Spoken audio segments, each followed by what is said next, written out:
You're listening to the Daily Sales Tips Podcast, and I'm your host, Scott Ingram. Today's tip comes from Ian Altman. As a CEO for 2 decades, Ian started, sold, and grew his business services and technology companies from zero to over $1 billion in value.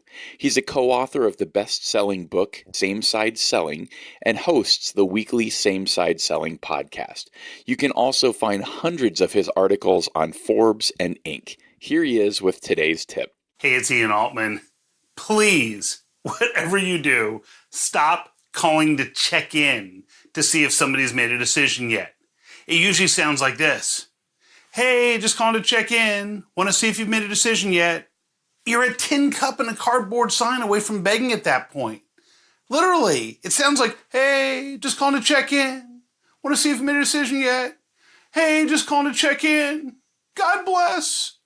Instead, what I want you to ask yourself is, are you following up for your reasons to make the sale, or are you following up for your potential client's reasons? And it's a major difference. So instead of calling to check in, what you want to think about is, what is it that this client was trying to overcome?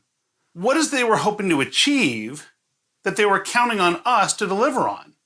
And then follow up with that. So instead of calling to check in, instead what we want to do is call up and ask, hey, when we spoke last week, you mentioned that your current provider wasn't delivering A, B, and C, and that was costing you money and causing a lot of sleepless nights. I haven't heard back. Did you find another way to solve it?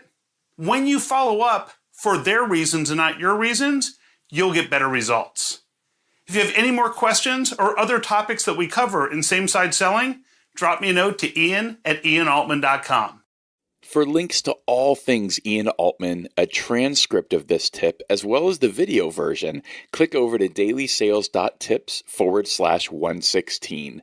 Then come back tomorrow for another great tip. Thanks for listening.